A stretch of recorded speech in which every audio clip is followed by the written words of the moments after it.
Hi friends, ఈ వీడియోలో మనం రోజువారీ రాశి ఫలాలలో మేషరాశి వారి గురించి తెలుసుకుందాం. అంతకన్నా ముందు చిన్న రిక్వెస్ట్ ఫ్రెండ్స్, ఈ వీడియో కనుక నచ్చినట్లయితే లైక్ చేయండి, షేర్ చేయండి, అలాగే సబ్స్క్రైబ్ చేయడం అసలు మర్చిపోవద్దు. మీ యొక్క సపోర్ట్ నాకు ఎంతో అవసరం. ఇక మేషరాశి వారికి ఈరోజు చూసుకున్నట్లయితే ఇతరులతో వివాదాలకు దూరంగా ఉండడం ఎంతో మేలు చేస్తుంది.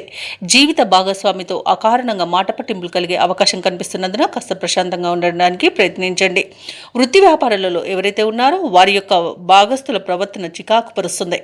రుణ ఒత్తిడిలు పెరుగుతాయి. ఆర్థిక వ్యవహారాలు నిరాశను కలిగిస్తాయి. చిన్నపాటి అనారోగ్య సమస్యలు వేధించే అవకాశం ఉన్నందున ఔషధ సేవనం చేయండి. తగ్గకపోతే వైద్య సంప్రదింపులు చేయడం మీకు ఎంతో మేలు చేస్తుంది. ఇక ఈరోజు మేషరాశి వారికి తొందరపాటు తన అస్సలు పనికిరాదు. అలాగే విద్యార్థులకు చేసే తప్పిదాల వలన విద్యా నష్టం అనేది ఏర్పడుతుంది. ఉద్యోగస్తులకు లంచాలు తీసుకోవడం వలన ఉద్యోగ నష్టం అనేది ఏర్పడుతుంది. వ్యాపారస్తులకు కూడా ఆలోచించకుండా నిర్ణయాలు తీసుకోవడం వల్ల వ్యాపార నష్టాలు కూడా కలుగుతాయి. ఇక ఈరోజు చెడు అలవాట్ల వల్ల ప్రమాదాలన్నీ జరిగే అవకాశం ఉన్నది. మద్యపాన సేవనం చేసి వాహనాలు నడపడం వలన వాహన ప్రమాద సూచనలు అయితే కనిపిస్తున్నవి. ఇక వ్యాపారస్తులు అనుభవం లేక తీసుకునే నిర్ణయాల వలన వ్యాపార నష్టం అనేది కలుగుతుంది. ఇక ఈరోజు వ్యవసాయదారులకు పంట నష్టం అనేది కలుగుతుంది. అలాగే నకిలీ విత్తనాల బెడద కూడా కనబడుతుంది. ఇక వైద్యులకు కూడా కష్టకాలం అని చెప్పవచ్చు. సినీ రంగం వారి ఇబ్బందులు పడతారు.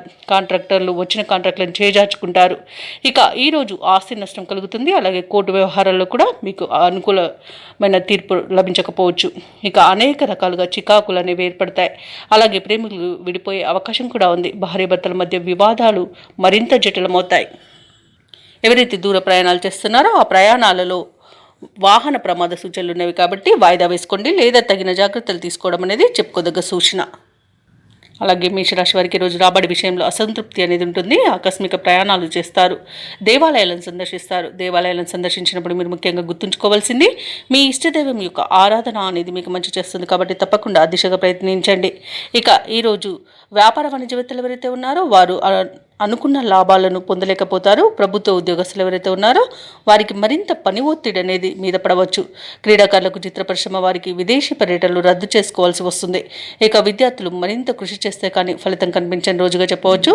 ముఖ్యంగా మహిళలకి కుటుంబ సభ్యులతో తగాదాలు ఏర్పడే అవకాశం కనిపిస్తుంది. ఇక ఈరోజు మేషరాశి వారికి అదృష్ట రంగు తెలుపు, ప్రతికూలమైన రంగు ఎరుపు, అదృష్ట సంఖ్య 9. ఈరోజు మేషరాశి వారు దుర్గా సూక్త పారాయణం అలాగే సత్యనారాయణ స్వామి పూజించడం వలన మంచి శుభ ఫలితాలను పొందుతారు. అలాగే పనులలో వచ్చే ఆటంకాలని తొలగించుకోగలుగుతారు.